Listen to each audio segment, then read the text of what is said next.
Hi, I'm Tony Richards. On May 14th, 1969, I awoke to the news that the Corvair was being discontinued that day.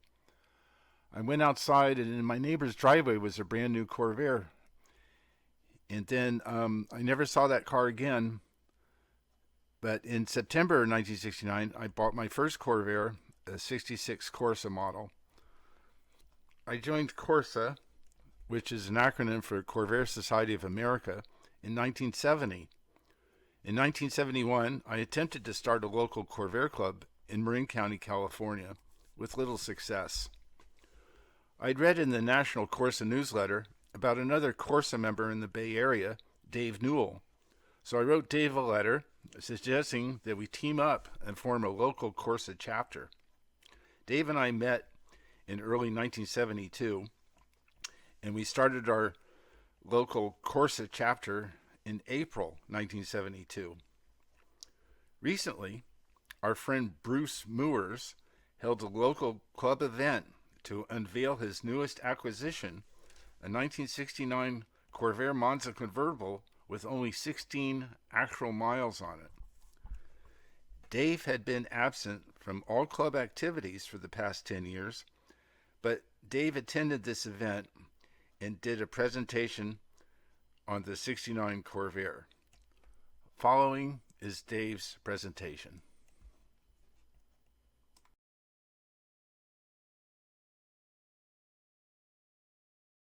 Well, you're probably all wondering, who the heck is this Dave Newell guy? Well, to give you a hint here, bear with me. This is back from 1973 at the Corsa convention in Anaheim, California. And that fellow on the far left there is here today with us, Tony Richards, and that's me in the funny. Lose your hair. And that's me in the funny hat. There, the white hat, looking at Tony, and that's the '63 Monza convertible that SFBA raffled off at the convention. And the fellow that won it, Craig Klotz, drove it back to New Orleans nonstop without any problem at all. And Jim Gilkey had donated it. But that's who I am. Tony and I started this mess back in 1972. And we're one of the first Corsa chapters, even though Corsa goes back to about September of '69, just 5 months or so after the Corvair went out of production, which is some kind of record, I think. But 69s weren't unusual in our club. In fact, our third member, Art Leberman from Berkeley, bought this 69 Fathom Green Monza Coupe new when he was in the Air Force. And that's when he was living in Detroit. And he moved out here, and he was the third member to attend one of our events. And he's still active and keeps up on our activities. Now this fellow, I can't talk about 69s without talking about the fellow there in the middle.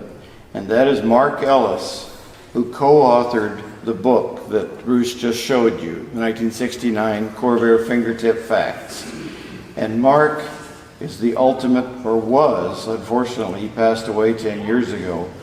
He was the ultimate 69 guy. In fact, he started the 69 convertible roster in 1972, which evolved into the complete 69 roster for all the models that eventually now another fellow takes care of, Dave, I can't think of his name offhand. But Mark, in this picture, on the right is Kent Sullivan, who was an executive with the Corvair Preservation Foundation at the time. And the CPF and General Motors presented Mark this model, scale model of a 69, and it's right behind me here in the display case, where you can take a look at it. And it was actually painted in GM design staff, which was formerly Styling, which built all the show cars. And it was painted just for Mark, and one of their designers built that case, honoring Mark for all his service. And I can't talk about 69s without talking about Mark first, because I wouldn't be here talking about 69s, and a lot of the enthusiasm just would never have been generated in 69s without Mark. And you've probably seen my article in the June communique about the special order colors. And this is 4719, which is painted Hugger orange at the factory at Willow Run. There was 23 special order colors in 69. The Corvairs ordered with 23 special colors. And this is one of them, 4719. And Daytona Yellow, it's the only known Daytona Yellow 69 Corvair, which was only available on Corvettes and Camaros. And that's 3980. I think I might have just skipped by, oh, let's see. Oh, somewhere we lost. Anyway, I had the Raleigh Green 69, but it skipped the slide. So this little talk is all about the last of the 69s. And why is our 69s so special to us? Well, there's a lot of reasons. One, they only built 6,000, which was minuscule compared to the 1.7 million Corvairs built over the 10-year span. Also, because it was the last year, collectors tended to buy them and preserve them with low mileage, like Bruce's 5988 here. Some dealers put them away, and others individuals bought them just to put away. So there's more 69s in existence with less than 20 miles than any other year Corvair. So they make a perfect showcase, a time capsule of originality, the ones that have been kept that way. So there's a lot of reasons to be interested in 69s. They tend to run hot. The quality got worse as the year went by, but we're really lucky that we have 69s at all. And the year started with the Chevy Sales Convention here at Cobo Hall in October of 1968 for all the Chevy sales executives. And the Corvair looks kind of lonely there, but we're really lucky that there was even a Corvair present. But with all the bad publicity about the Corvair, they had to keep one around, even if it wasn't in a very romantic setting.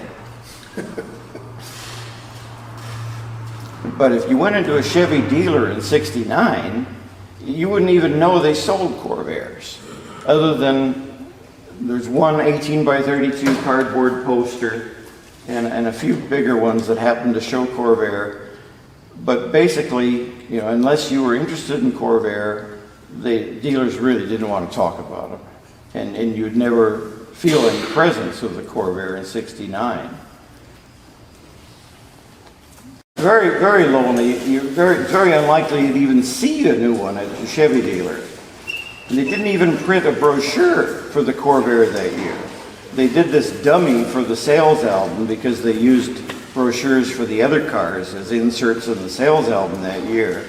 But otherwise, there wouldn't have been any brochure at all. There was no showroom handout. And it was, of course, they were full of lots of pretty pictures, but all of them were 68s that had been retouched, and some they didn't even bother to change the color of the front marker lights. In 69, big change. They widened the bucket seats slightly. You could get blue, black, or green interior in both the Monza and the 500. But other than that, almost no change inside. But Chevy did issue press photos like this butternut yellow Monza coupe taken at the Tech Center. And you can see it's a 68. The 69s used an amber lens with a white bulb, but the 68s used a white lens with an amber bulb. And it was strictly a government requirement, but they didn't even bother to change that on the press photos for 69.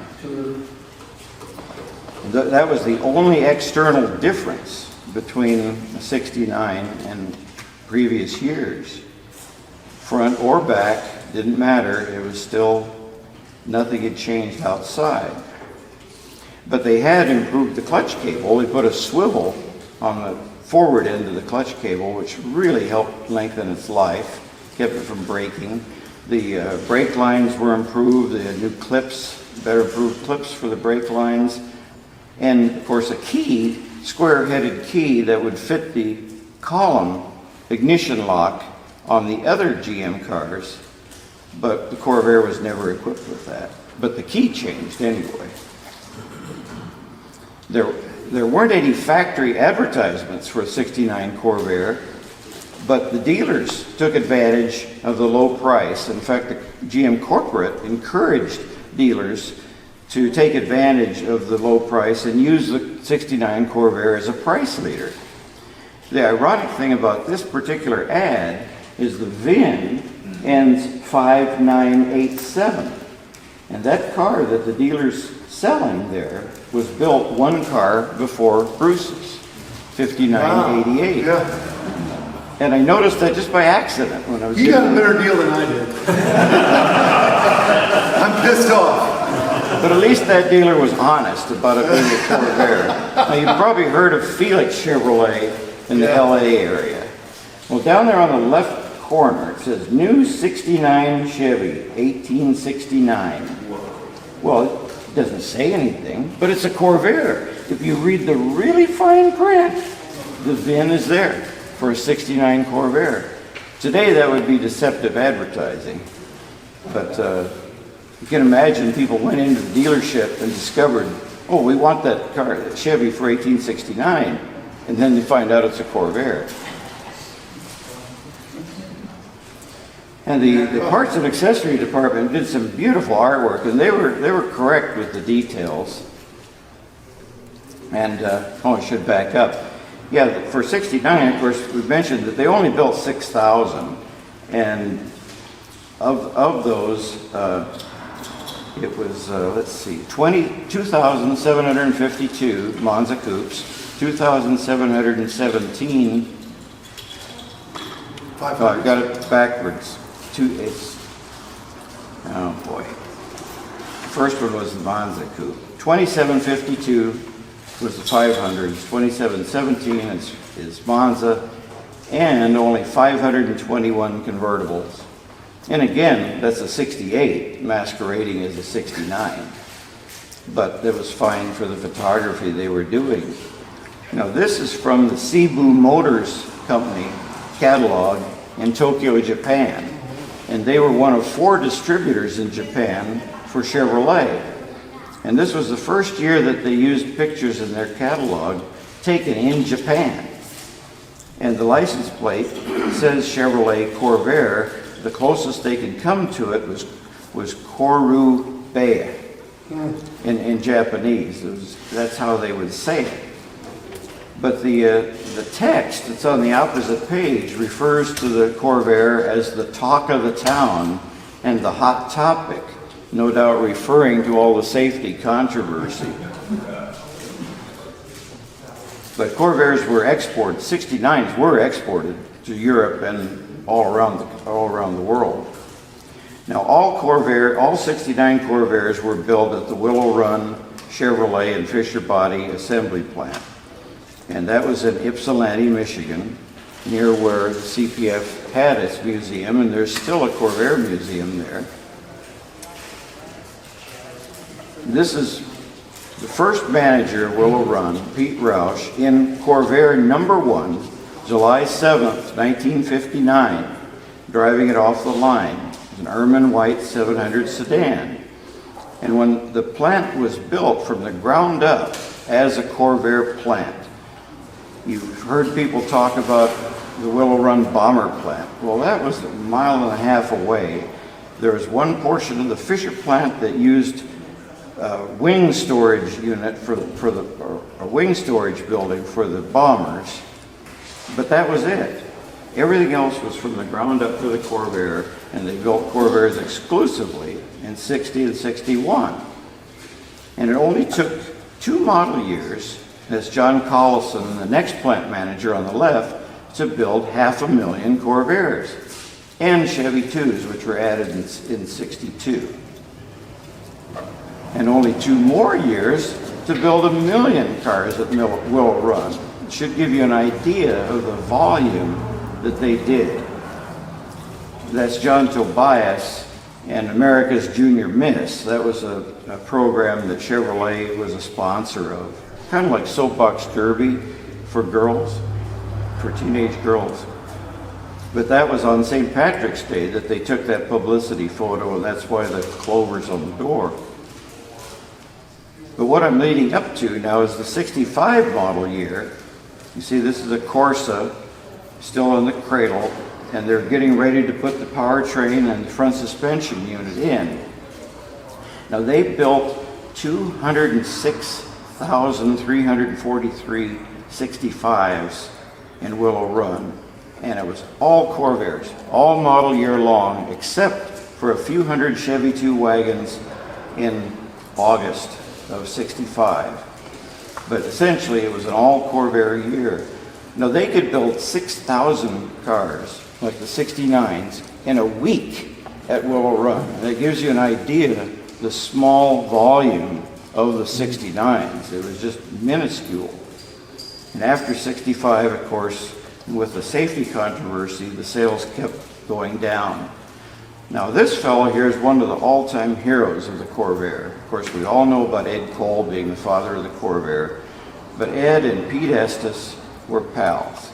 And Pete had been general manager of Pontiac, formerly the chief engineer, nuts and bolts engineer guy. And that's his wife, Connie. He loved the Corvair, and of course, he loved Ed Cole too. They were great buddies. Pete had come from Pontiac as general manager to Chevrolet in 1965. And he not only kept the Corvair in production in 68 and 69, he appealed to the executives on the 14th floor of the GM building, and they told him that if he could show an increase in Corvair sales in 67, that he could keep building it. And that's what he wanted to do. He also initiated the I Love My Corvair program with the bumper stickers you've probably seen.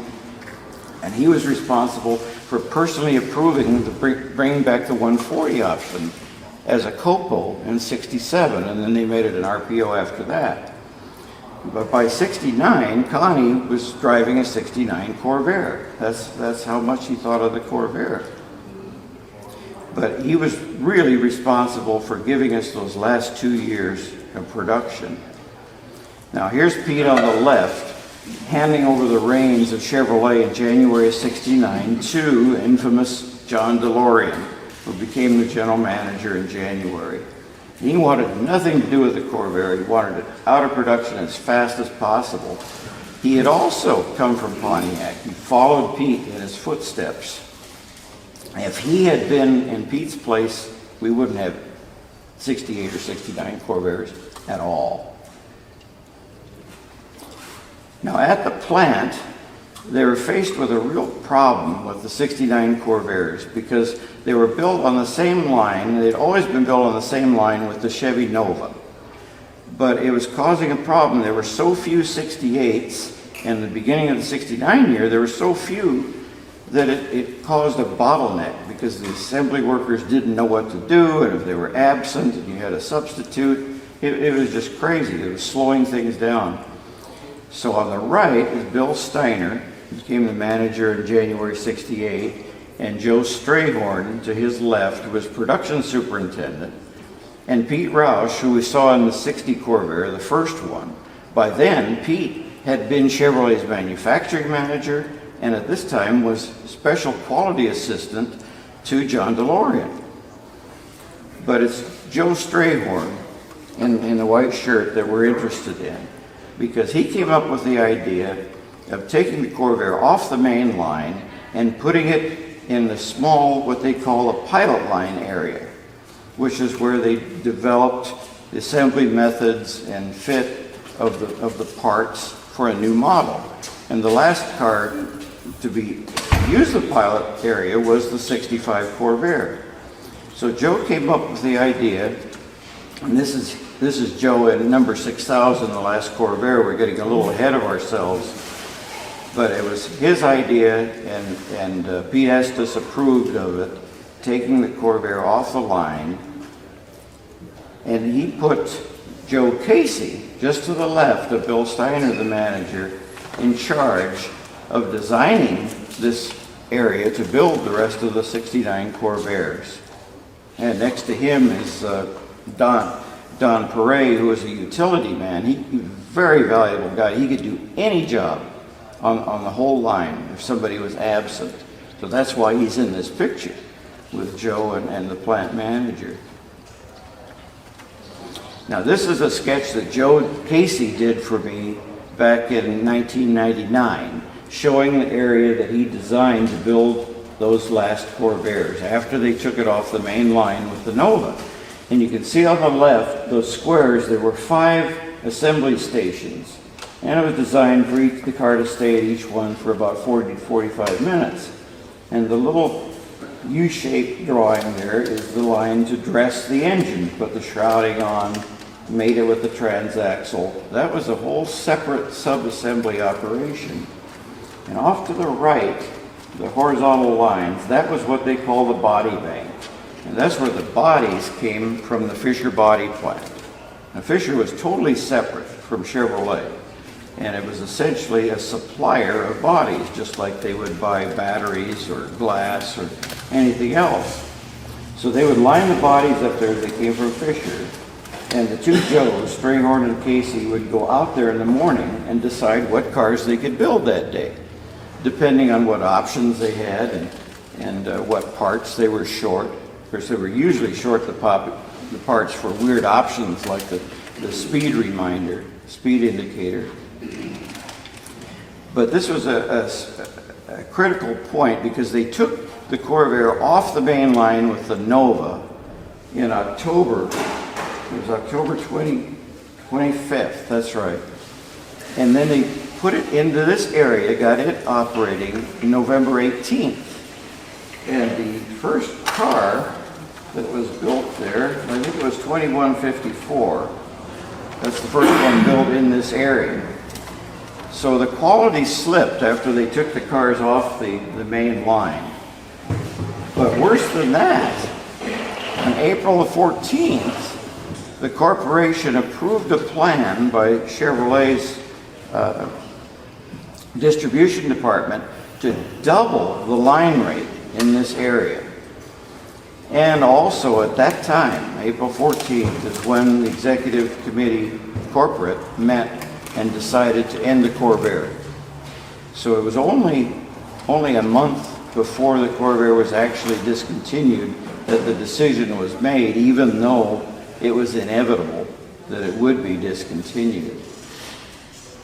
So when after the line was speeded up, the quality really got bad. And those about the last 2,000 cars, 1,800 cars, the quality varies all over the place. They would substitute parts, they would make right-hand heater shrouds into left-hand shrouds, paint steering wheels, paint dash pads, whatever it took to get the cars out if they didn't have the correct part.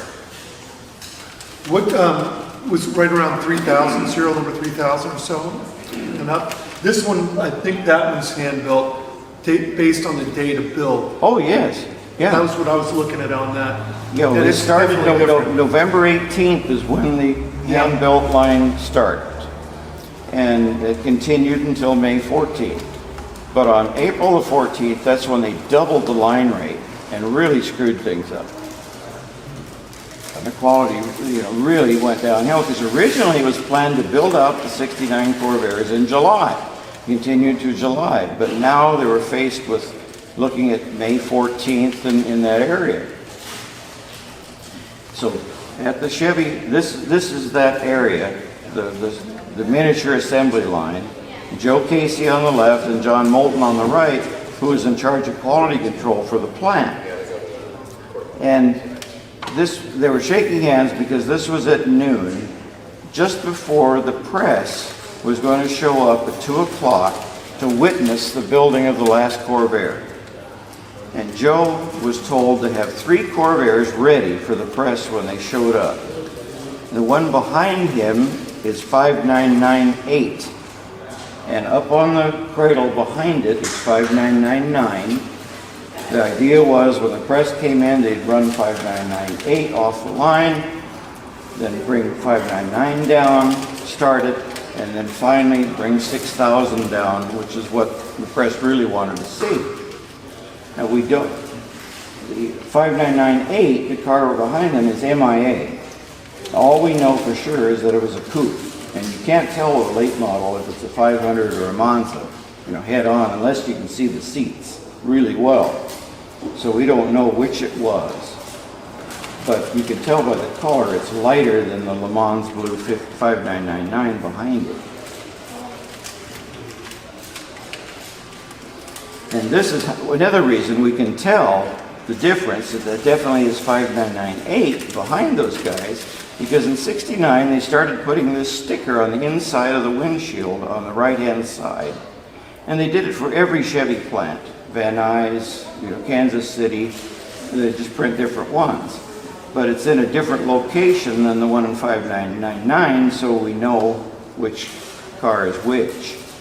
But these are extremely rare. This is an NOS sticker. The clean stick adhesive has never been pulled off of it.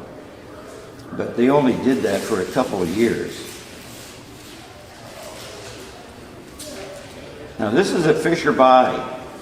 And Fisher body, like I was saying, is a completely separate operation. And this was the body shop. They had three separate shops. They had the body shop, which welded everything up, did the metal finishing with the lead and everything. Then the paint shop, and finally the trim shop, where all the upholstery and moldings or such were put on. But on the left is Bill Blazier, who was foreman of the first shift in the body shop, and Dee Burnett on the right.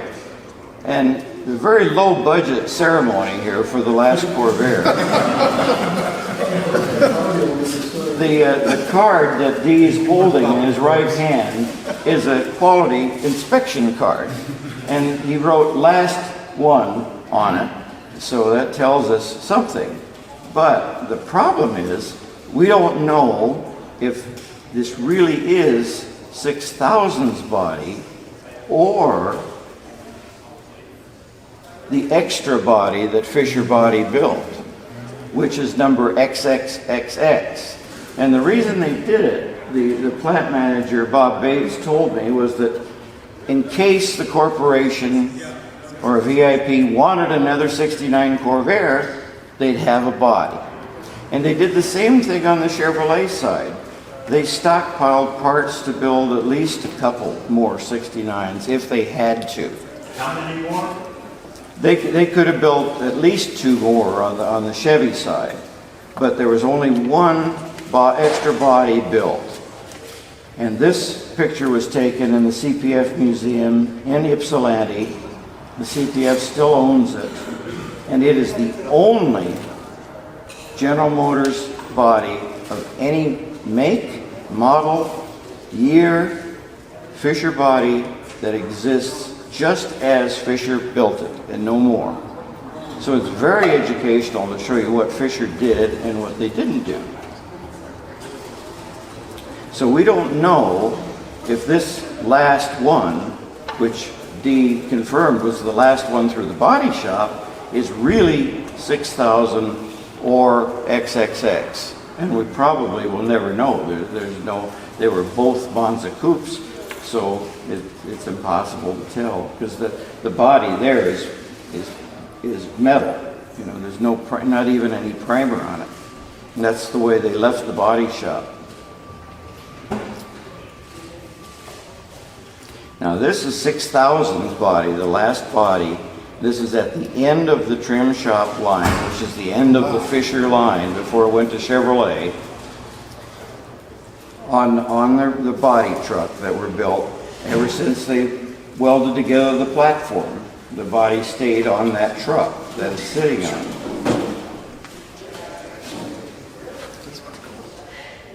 And that's Bob Bates, the plant manager, who sent me these photos, and they're the only ones that exist. And it's very unusual for Fisher or any Chevrolet or General Motors entity to go to this much trouble to take 8 by 10 color photos.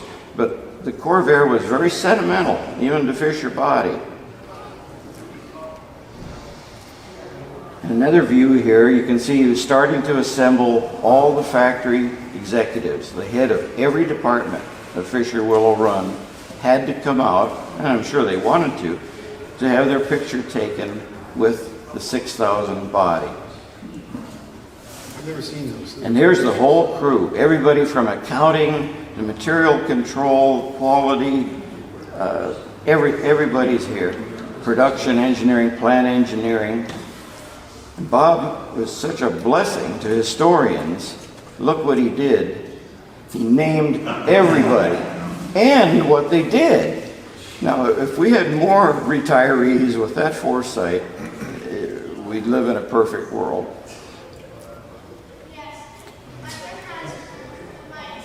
Now, back on the Chevy side, this is after the press had arrived, and you can see some of the newsmen off to the right. That's Willie Birchfield pushing 5999, Art McDonald behind him, and the white shirt is Joe Casey, who is running the show. And that's 6,000 up on, still in the cradle behind it. And you can see the number 1 team sticker in the window there on the right. And the reason he's pushing it, it actually became as much, if not more of a star than 6,000, because it backfired and would not start. And the reason was because they had put a replacement engine in it. There, like all the parts for the last 69s, there were shortages. And before they built these last cars, they wanted to make sure they would run the engine outside the car to make sure that it was going to run. And there was no problems. Even though they had been tested at the Tonawanda engine plant, you never knew. So they put a replacement engine in it, which, when they were shipped, didn't come with a distributor from the Tonawanda engine plant. But the engines that were set to Willow Run to be installed in the cars had the distributors in. They needed to have them because they were tested on LP gas at Tonawanda. So they weren't familiar with putting a distributor in, and put it in 180 degrees backwards. And you try it, that's what'll happen. It'll backfire and won't start. All of us know that. Yes, I'm sure of your experience. So it actually got quite a bit of publicity, in some ways more than 6,000. And Willie there, whose job usually was at the end of the line, he would drive the cars over to the end of the Nova line where they do the wheel alignment and headlight aiming, because they didn't do that in this area. So he would drive it all the way over there and have a joyride back and forth. And here they are pushing it. You can see there's a roll-up door off to the right, which leads to the outside, but it's still disabled. They pushed it out of the way, and it didn't take them long to figure out what the problem was. But those are all newsmen standing there.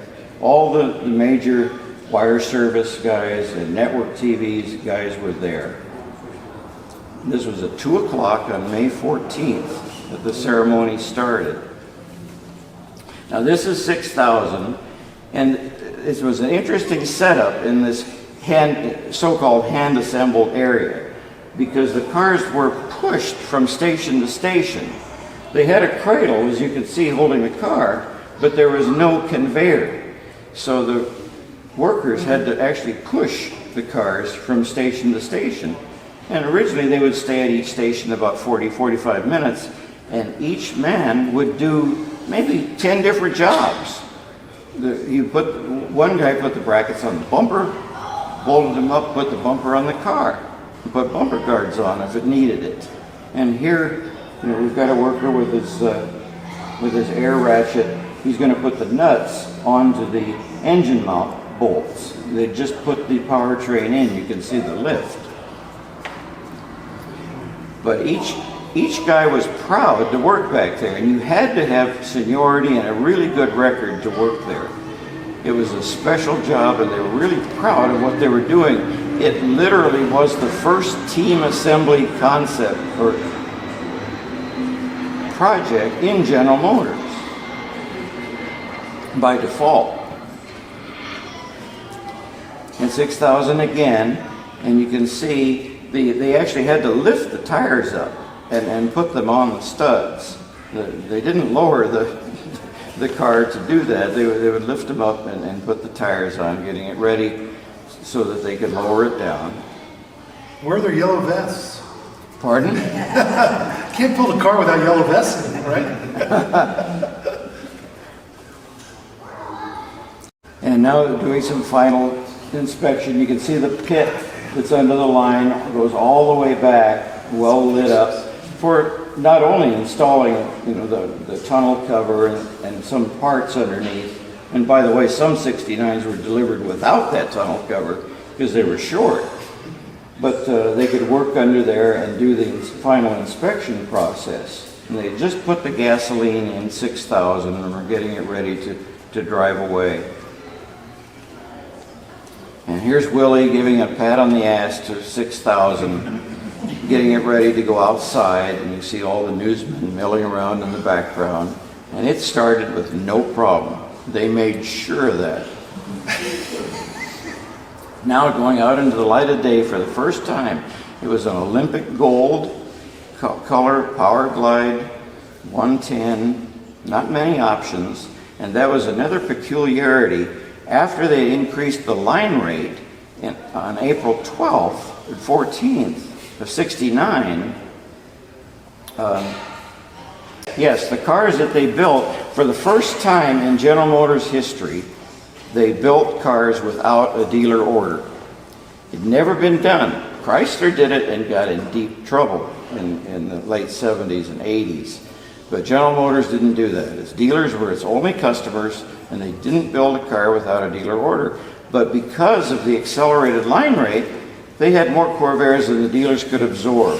So they started building them without dealer orders, and you can tell those because they don't have the serial number rubber stamped on the window sticker. It was typed up in the office. They had to type the window sticker later because they didn't know what dealer it was going to.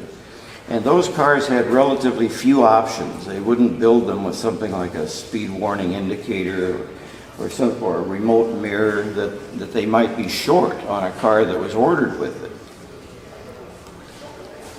And now we have Pete Roush, again, deja vu. You saw him in the first Corvair 60. Here he is as assistant to DeLorean, sitting in number 6,000. He was one hell of a guy, and DeLorean usually didn't like the older generation, but they got along great. Linus J., but they called him Pete. Now here's 6,000, and just outside of the area where they were building the last Corvairs was the tri-level railroad car loading building, which you can see just behind the railroad cars. And it's mostly Chevy 2s, but there's actually a few Corvairs on there. And if that car drove to the right and around, it would get to the entrance, and they had a ramp that hydraulically lifted up to each level. And the employees there prided themselves on how fast they could load a car. And the two shifts would compete for loading time. And they really didn't rear end each other very often. Again, 6,000, you can see more of the loading area.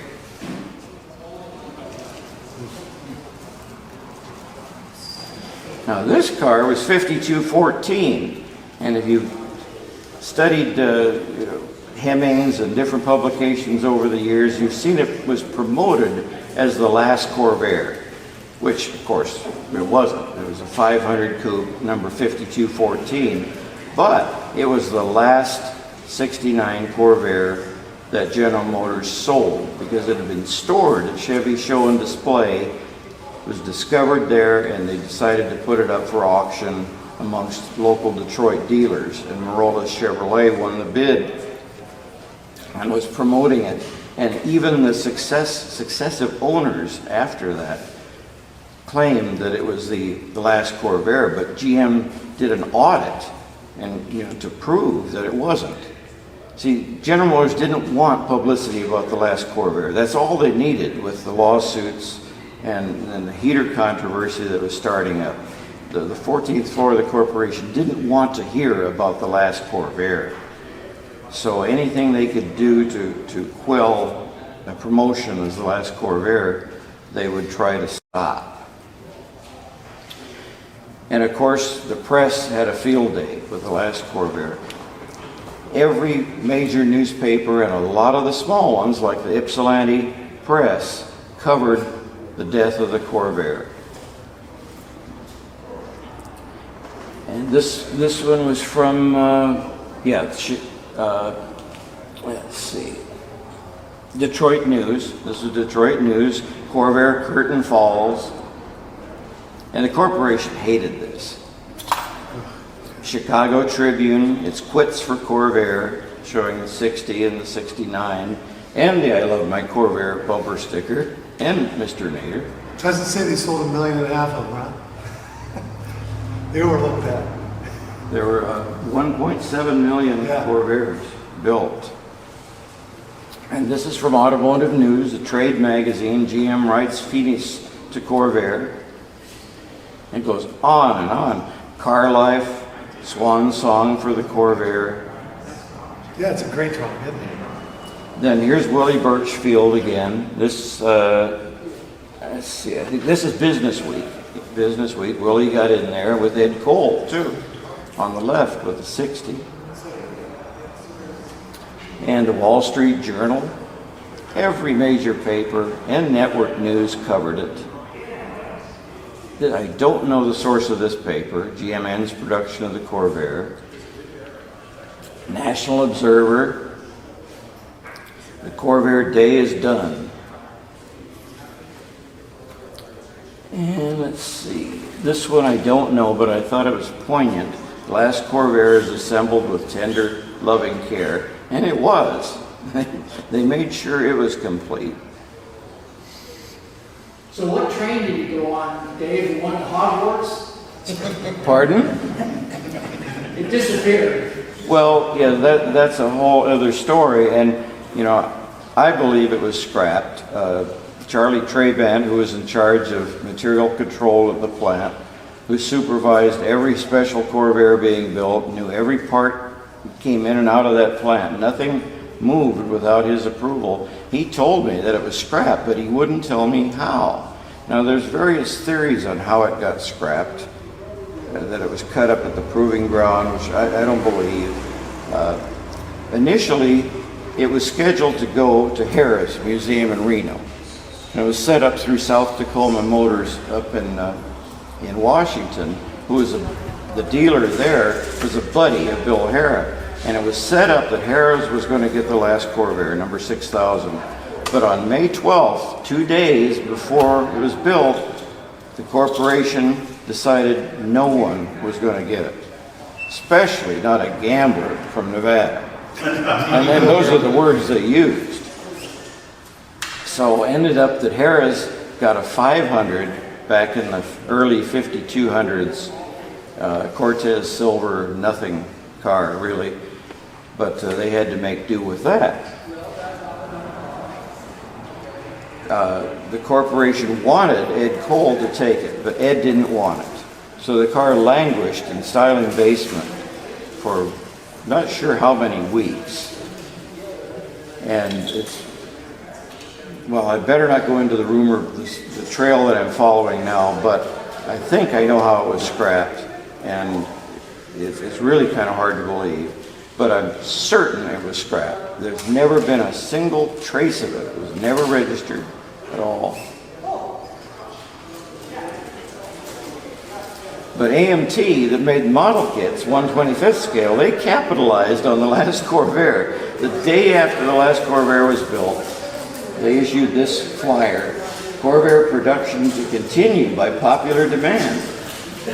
And they're still making that same model kit basically today, out of the same molds. Now, if you bought a 69 Corvair new, you were entitled to a $150 certificate, which could be deducted from the price of a new 69 to 1973 Chevrolet. So you had 4 years to use it. It was non-transferable, and this is one of the certificates. The dealer also got a rebate if he still had the 69 in stock after May 14th. But if he had it in stock before that and sold it, he didn't get his rebate. But I knew the fellow that ran the rebate program, and he said that they never did have all the certificates redeemed. You know, it was barely over 50%, but it was his job to do it and keep track of how many were redeemed. But Edsel did the same thing. Ford did the same with the Edsel. It wasn't an unusual practice. Now, an odd thing about the corporation is that unless you make a decision to discontinue a model, engineering keeps releasing parts for the next model year, which is what they did for the 1970 Corvair. And this is a scan of an original blueprint that I have from Fisher Body, dated December 6, 68. And the blueprint showed, it was too big for the scanner, but it has a phantom view of the body. And you can see it's the 70Z series, which was the Corvair series, like an X body or an F body.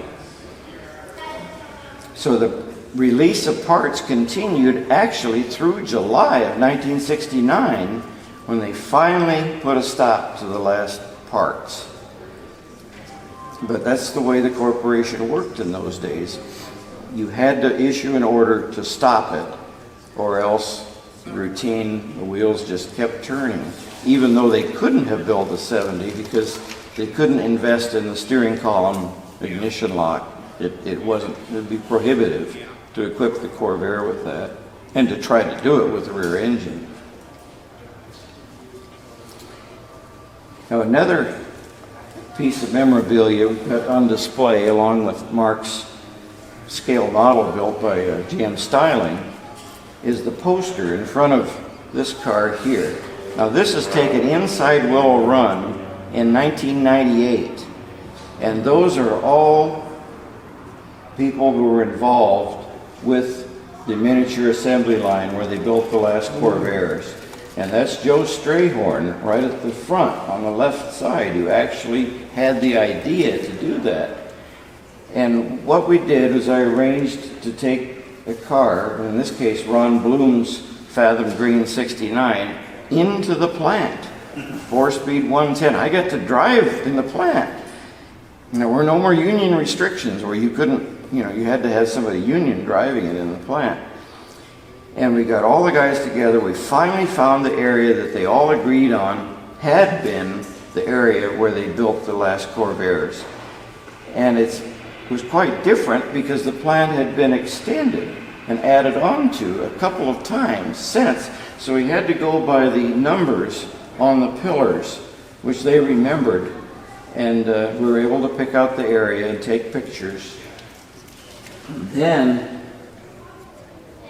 they were kind enough to sign this 69 showroom picture and this frame behind me here. And that's Joe Strayhorn signing it there on the right. And it was Mark's poster, and Mark kept it. But after he passed away, I inherited his stuff, and Eve, his wife, took care of the 69 roster, which Mark had started for a few years, and then it was taken over by others who were doing a really great job. Now, this is an interesting connection to Bruce's 5998, or 5988, excuse me. The Corvair-powered Cord, which instead of the 810, like the 1936 Corvair, they call it the 8/10th, because it's 8/10th scale of the original. Had Corvair powertrain, just moved from the rear of where it would be in the Corvair to the front, driving the front wheels through CV joints, and you could even get a turbocharged one. The interesting thing is that the Chevy dealer who sold Bruce's car owned O'Fallon Motor Sales in O'Fallon, Illinois, which is just across the river from St. Louis. He was an old car collector, fantastic guy, Wayne McKinley, and he was the money man behind the Corvair Cord project. Glenn Prey from Tulsa, organized the company, and they just built almost 100 of them. And before the company was sold, they built a few more with Corvairs and then went to Ford V8s and screwed up the car. It looked terrible. But Wayne was the financial guy behind the Corvair powered Cord. And he also had the Chevrolet dealer in O'Fallon that sold Bruce's car originally. And the intent, Wayne's intent, was to keep it and preserve it as a new Corvair, as an artifact, because he had a tremendous collection of antique, classic, vintage brass and classic cars in his collection. And fortunately, I got to know Wayne and bought a lot of Chevy memorabilia from him, and even some of the financial records of Cord. Wayne here, and he just passed away last year at 101. So he owned that car. He owned O'Fallon Motor Sales. Yeah, it was never registered. So he received the car, never sold it. It was never titled. And then just after the turn of the century, the guy I bought it from him, and he was about this age, timing out. And we have the Hemmings book in the car on the floor that they found the ad in. He's a big car collector, and he passed away last year, and that's why it came up for sale. Yeah. So that's interesting to know that that's where that came from. Yeah, and his father was a Chevy dealer, and he set Wayne up in O'Fallon in 1949 as the dealer there, in the same building, and he had a tremendous amount of memorabilia and old cars. And he spoke to us at the St. Louis convention. We had the Cord there indoors, and he gave a lecture about the history of the Corvair powered Cord. And also, Bruce, I've been trying to get a reply from Wayne's son to see if any of the original paperwork from the dealership survives. I'm not sure, but it may take some more doing to get a hold of him, but I'm trying. I've got the window sticker, I've got the original brochure and protecto plate, but it's not stamped because the car never transferred, so it's just a blank protecto plate with the VIN on it. Yeah. Well, if the file still exists, they would have the car shipper, which is a carbon of the window sticker. That would be great. And the factory invoice and all the paperwork that came from the factory. Still under warranty. Right. Right. So now breaking oil filter on it. Call them up. So we're coming to the end of the story. It's a sad story. And it really was sad for the people who were involved, especially at Willow Run. They loved the Corvair, and it was their mainstay over the years. And it dwindled so fast between 65 and 69. It was indeed the last of the great 69s. And even on the back of this brochure, Chevy had to shed a tear. That's great. And that's all I have to say, unless